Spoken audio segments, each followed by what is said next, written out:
हरे कृष्णा। दंडवत प्रणाम।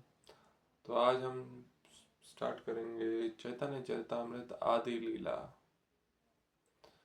सो this is my first video, तो कोई भूल चूक हो तो दास समझकर माफ कर दीजिएगा। तो पहले वंदना कर लेते हैं।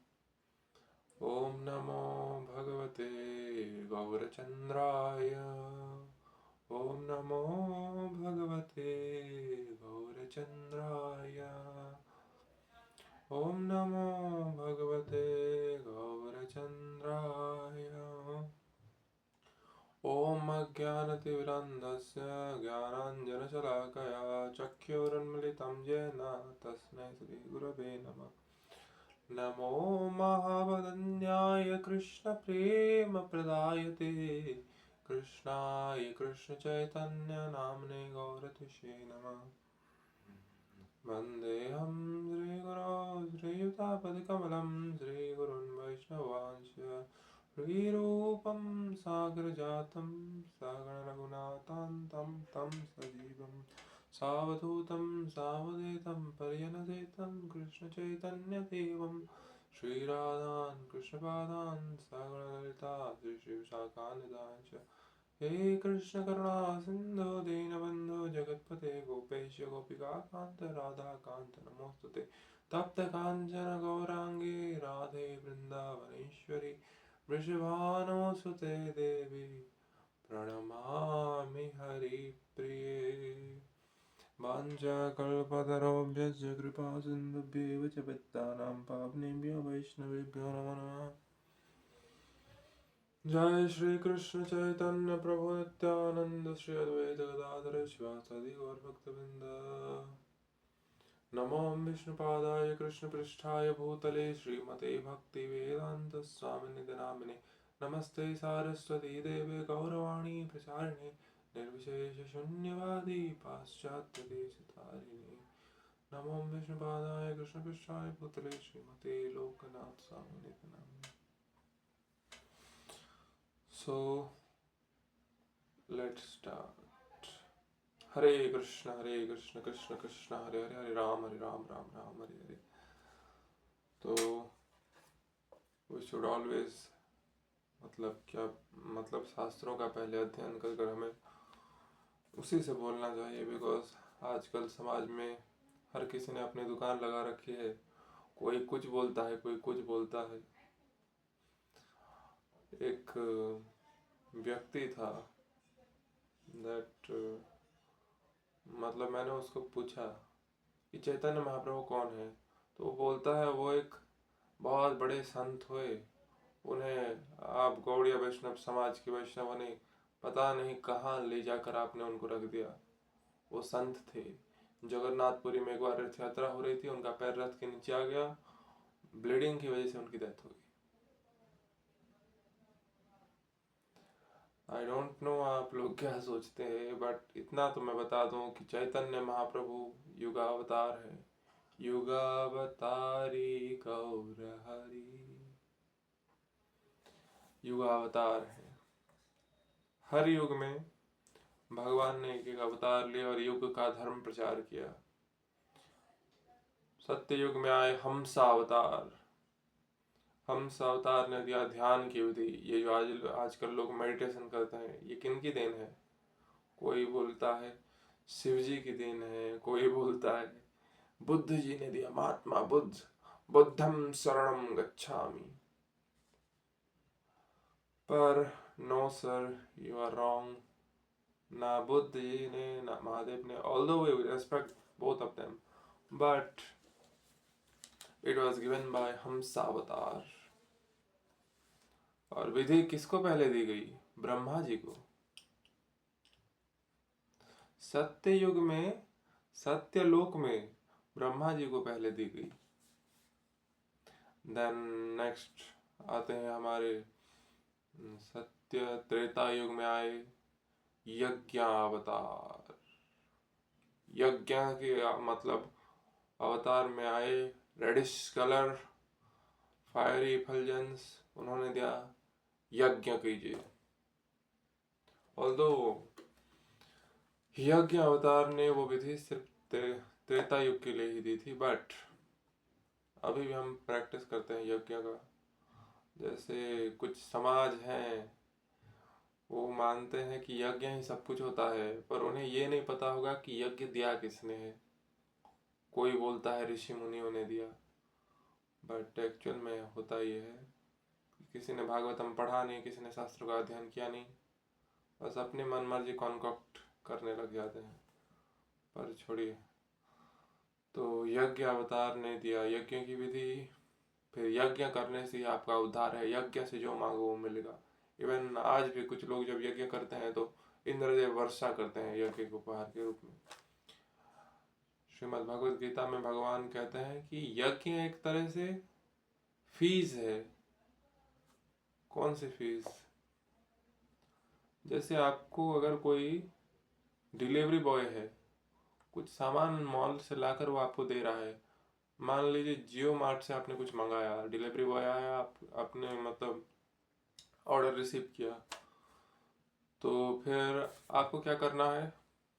डिलीवरी बॉय को डिलीवरी फीस देनी है।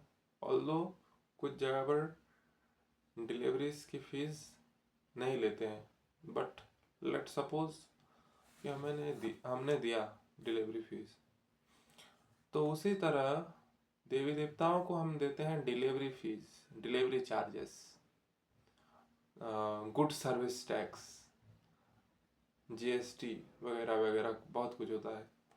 तो वो हमने उनको दे दिया, अब हमें उनको अपना होल अमाउंट भी देना होगा, उसमें इंक्लूड होता है। तो वो क्या कहते हैं, वो उसको लेंगे, अपने लिए ग्रहण करेंगे, एंड देन ऑफर करेंगे विष्णु को, because Vishnu is the father of universe. ये मैंने क्या बोला? विष्णु वो हैं जिन्होंने ब्रह्मा जी को बनाया है। ब्रह्मा के जो पिता हैं, ब्रह्मा कौन है? फादर ऑफ यूनिवर्स, उन्हीं से सारे लिविंग बीइंग्स आए हैं। तो आगे बढ़ते हैं।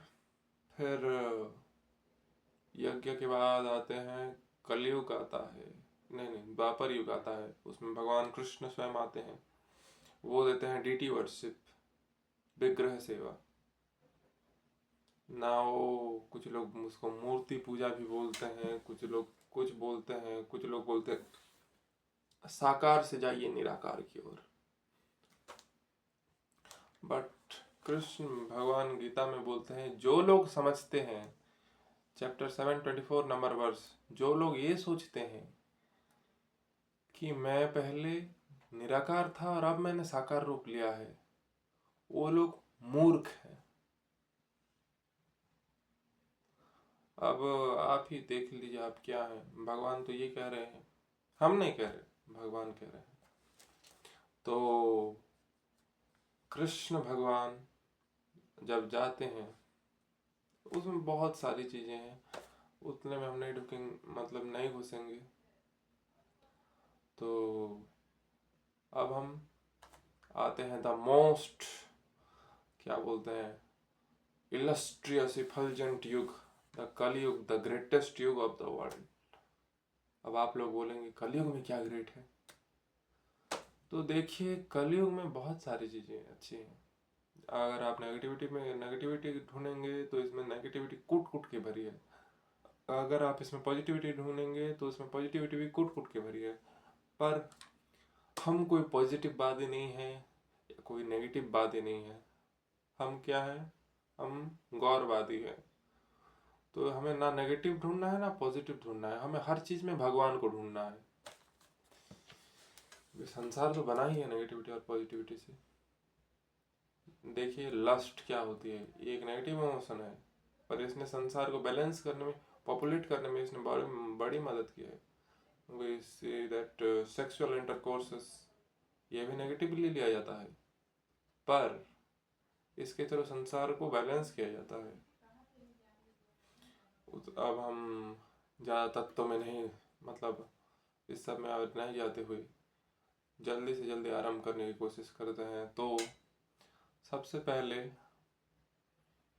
शुरू करते हैं हम चैतन्य उपनिषद की कुछ बातों से, मतलब चैतन्य उपनिषद एक चैतन्य महाप्रभु के ऊपर पूरा उपनिषद है।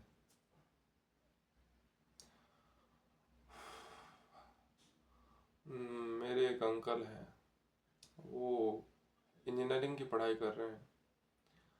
तो एक बार हम कार में जा रहे थे, मम्मी मेरे साथ पीछे बैठे हैं, वो आगे, अंकल आगे बैठे हैं पापा के साथ, और पापा गाड़ी चला रहे हैं, मतलब पिताजी।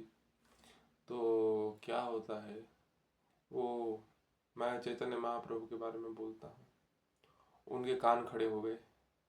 आपने देखा है रेडार में कैसे कान खड़े हो जाते हैं, वैसे रेडार जैसे, मतलब कान कुछ लोगों के खड़े हो जाते हैं, मतलब अचानक कान ऐसे घूम जाते हैं।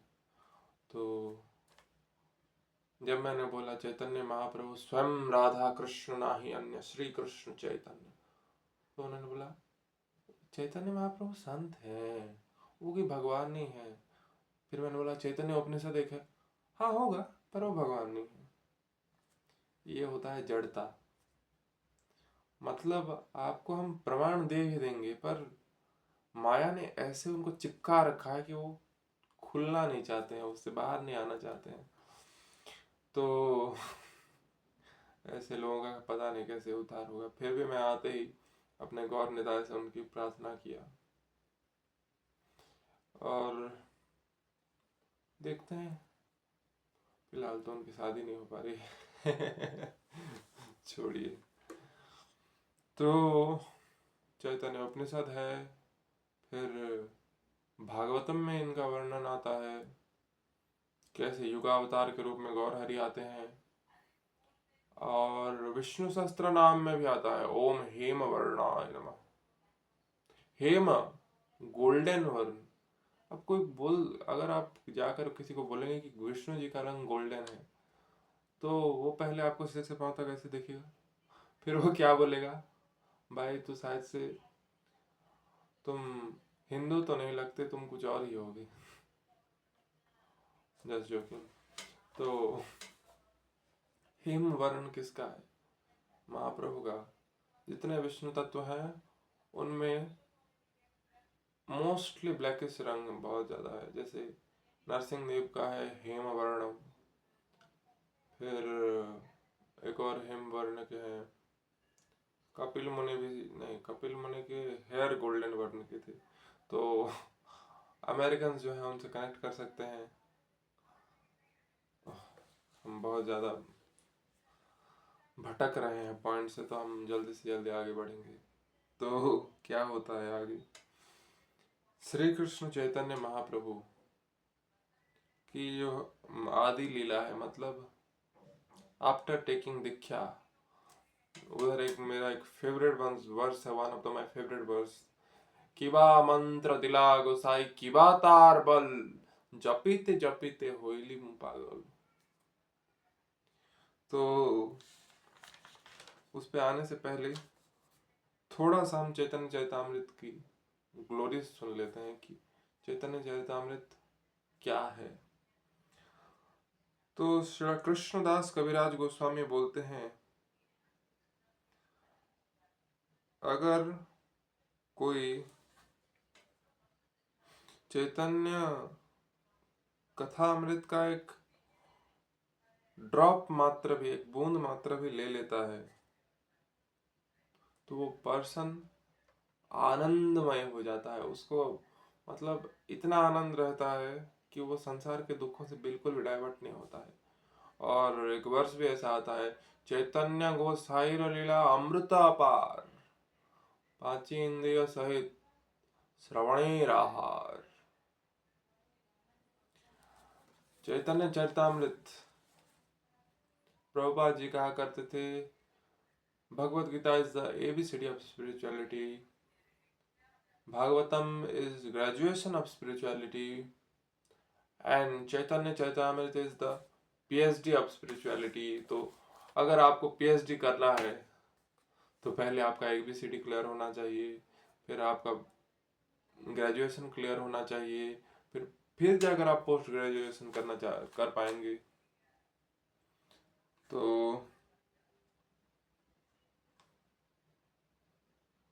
आगे बढ़ते हुए हम शुरू करेंगे चैतन्य चैतामृत आदि लीला। तो ये हम शुरू करते हैं वहां से। निमाय पंडित, निमाय पंडित, अभी उनको गौरांग बुलाते हैं, नहीं तो निमाई बुलाते हैं। निमाई क्यों? क्योंकि नीम के वृक्ष के नीचे इनका जन्म हुआ, इसीलिए इनका नाम निमाई। अगर अभी भी योगपीठ जाएं तो वो नीम का वृक्ष अभी भी है, नीम के वृक्ष के नीचे जन्मे निमाई। एंड निमाई पंडित, अब क्या होता है, ये अपने जवानी में, मतलब व्हेन ही इज टीन, 16-12, उस एज के अंदर इतने आर्गुमेंटेटिव कि मतलब सामने वाला अगर आता है, वो है अद्वैतवादी, ब्रह्म सत्य जगत मिथ्या बोलकर वो बोल देगा ऐसे ही उनके आसपास जाते हुए। महाप्रभु ऐसे उसकी गर्दन में हाथ डाल देते थे और बोलते थे, तूने क्या बोला? तो वो बोलता है, नहीं नहीं ऐसा ऐसा है, सब कुछ अद्वैत है। महाप्रभु उसको सिद्धांत बताकर काट कूट कर उसके अंदर फिर डाल देंगे द्वैत। फिर थोड़ी देर बाद आएंगे और बोलेंगे, देख असल में तूने जो बोला था वो सही था, अब फिर अद्वैत डाल देंगे, द्वैत अद्वैत द्वैत अद्वैत कर आखिर में उसके अंदर ऐसा कर देंगे कि मतलब जो खुद बोलेंगे उसी को आकर काट देंगे, फिर खुद बोलेंगे। व्यक्ति का मेंटल स्टेट मतलब डाइवर्ट हो जाता था। जब कृष्ण के रूप में आए थे तो उन्होंने सुदर्शन चक्र से सबको मतलब वध किया था, दिव्य अस्त्र थे उस समय, तो उन्होंने सुदर्शन चक्र को अपने अपने बुलाया, which is again the divine weapon। तो कलयुग में भगवान ने बोला दिव्यास्त्रों को बाय बाय कर दो, वरना ये लोग पृथ्वी का अंत एक ही बार में कर देंगे। ये ना ऋषि मुनि की सुनते हैं ना गुरुजनों का सुनते हैं, तो पता नहीं किसने कब ब्रह्मास्त्र छोड़ दिया तो कब कहाँ सृष्टि का अंत हो जाए, तो बैन कर दिया दिव्यास्त्र। फिर सबको जिह्वास्त्र दे दिया कि अब आप जिह्वा से लोगों को मार सकते हैं, जिह्वा से सब कुछ काट बांट सकते हैं, जिह्वा में इतना दम है। बट अगेन जब उन्होंने ये भी दिया, इसमें भी कॉन्ट्राडिक्शन दिया कि जिह्वा में भी, ब्राह्मणों की जिह्वा जो है वो थोड़े काम नहीं करेगी, मीन्स श्राप लागू नहीं होंगे, तो ऐसा है। फिर आगे बढ़ते हुए निमाई पंडित जब अपने पिता को खोते हैं, जगन्नाथ मिश्र का जब धाम मतलब शरीर उन्होंने जब छोड़ दिया, तो निमाई पंडित जाते हैं गया, जो अभी हमारा बोध गया है बिहार में, वहां जाता है निमाई पंडित। और वहां जाकर क्या करते हैं, जैसे हम हिंदुइज्म में मतलब सनातन धर्म में ये मतलब नियम है कह लीजिए, परंपरा है कह लीजिए, after the death of father mother और any of the family members, विवाह के पश्चात आपको जाकर गया में श्राद्ध करना है। श्राद्ध करने से होगा क्या, वो आत्मा को मोक्ष की प्राप्ति होगी। गया की भी एक अलग मतलब लीला कह लीजिए है। गया में एक गयासुर नामक राक्षस महाभागवत वो तप कर रहे थे, तो उनके उनके दर्शन मात्र से सबको मोक्ष प्राप्त हो रहा था, या फिर उद्धार कह लीजिए प्राप्त हो रहा था। तो देवी देवता चिंतित हो गए कि हर पापी अगर मोक्ष लेकर मर भी जाएगा तो संसार तो इम्बैलेंस हो जाएगा, इतनी इजीली अगर मोक्ष मिल गया तो कोई पाप करेगा और जाकर सीधे दर्शन कर मोक्ष पा लेगा। सब गए ब्रह्मा जी के पास। देखिए जब भी कोई दिक्कत होती है तो चले जाते हैं ब्रह्मा जी के पास। फिर ब्रह्मदेव फिर अपना फोन लगाते हैं विष्णु को, और फिर विष्णु उनको टेलीपैथी से बोलते हैं कि ये करना चाहिए वो करना चाहिए। तो गए ब्रह्मदेव के पास, फिर उन्होंने टेलीपैथी यूज की, फिर बोले this is time of my निद्रा, so you can go and you can try to pacify him for some time. Okay Brahmadev बोले जो आ गया। ब्रह्मा गए, फिर गयासुर के ऊपर उन्होंने यज्ञ किया कुछ वर्षों तक। पर यज्ञ एक बार समाप्त जैसे ही हो गया, ब्रह्मदेव चले, गयासुर फिर उठने लगे। बहुत बड़ी विशाल थे, उनका शरीर बहुत विशाल था। जब उठने लगे तो देवी देवता आ गए कि मत उठिए, आप ऐसे ही रहिए। फिर भगवान विष्णु आते हैं, अपना चरण गयासुर के ऊपर रखते हैं। अब आप ही बताइए, एक भक्त के लिए भगवान का दर्शन और उनके पद के नीचे आश्रय, पादाश्रय, कितनी बड़ी बात होती है। वो कोमल पद जब उनकी छाती पे पड़े, गयासुर ने बोला और क्या तप करना, जिस चीज के लिए हम तप कर रहे थे वो तो हमें मिल गए। अब चाहे आप मुझे मोक्ष दें, चाहे आप मुझे इस संसार में फिर से भेज दे, मुझे कोई परवाह नहीं। मैंने जो पाना था वो पा लिया, जो सुख पाना था पा लिया। फिर गयासुर को भगवान ने वहां स्थान दिया और तब से वो भूमि पवित्र, इतनी पवित्र है कि मोक्ष मिल जाता है श्राद्ध करने से। बट अगेन, कर्मा का लो तो यमराज ही डिसाइड करते हैं कि आत्मा को क्या देना है। तो फिर जो विष्णु जी का पद है वो वैसे वहाँ पड़ा, मतलब पढ़ने की वजह से वहाँ पर एक मंदिर बनाया गया, विष्णुपाद टेम्पल, वो अभी भी है। तो वहाँ पे श्रीपाद माधवेंद्रपुरी के शिष्य हुए लक्ष्मीपति, लक्ष्मीपति तीर्थ कह लीजिए। तो लक्ष्मीपति तीर्थ के दो शिष्य थे, रामचंद्रपुरी और माधवेंद्रपुरी। माधवेंद्रपुरी मतलब उनके गुरु के ओल्ड एज में उनकी इतनी सेवा की थी, मल मूत्र से लेकर हर चीज की सेवा की थी लक्ष्मीपति जी की। और रामचंद्रपुरी जो थे वो अद्वैत वेदांत एक बार बोलने लगे तो लक्ष्मीपति क्रोधित हो गए और बोले, मुझे तुम्हारा मुख नहीं देखना, तुम चलो यहाँ से। फिर आगे जाकर हम जानेंगे कि कैसे महाप्रभु ने इनका उद्धार किया था। तो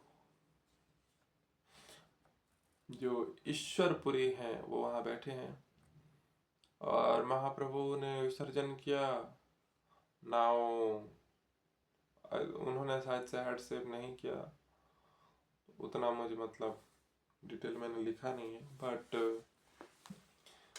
फिर वो जाते हैं ईश्वरपुरी के पास और फिर चरण स्पर्श करते हुए उनसे दीक्षा लेते हैं। कर्ण में मंत्र दिया जाता है और ये वही मंत्र है जो आज हम सब गाते हैं, हरे कृष्ण कृष्ण कृष्ण हरे हरे, हरे राम राम राम हरे हरे। तो फिर महाप्रभु बोलते हैं, फिर उसका जप करते हैं। जप करने के बाद अचानक शिक्षाष्टकम में जो हम नहीं, हाँ, शिक्षाष्टकम में जो बोलते हैं, नयनम गरदश्रुधारया वदनम रद्धरथया गिरा पुलकितम वपु सदा, मतलब रोमांच कंप श्रुतरंग भाजो, जो हम बोलते हैं गुरु अष्टकम में भी। रोम मतलब जो बाल है हाथ के पैर के हर जगह के खड़े हुए अश्रु गद गद गद बहने लगे और जिह्वा से कृष्ण कृष्ण कृष्ण निकलने लगा। देखिए, बिकॉज महाप्रभु भगवान है, उनमें ये जल्दी हो गया। तो अगर आपको अभी भी महसूस करना हो कि रोमांच कंप, ये एंजॉयमेंट होता कैसे, कभी संकीर्तन हो रहा हो, बस उसमें घुस जाइए और बोलने लगे, नाचिए और गाइए, आपको भी सेम एक्सट्रेसी फील होगा। और जब आप गा रहे हो, एक बार बस इमेजिन कीजिए कि महाप्रभु जगन्नाथपुरी के मतलब जो ग्रैंड रोड है उसमें ऐसे नाच रहे हैं, हरे कृष्ण कृष्ण कृष्ण हरे हरे राम राम हरे हरे। तो अभी भी मतलब हमारे रोम खड़े हो जाते हैं।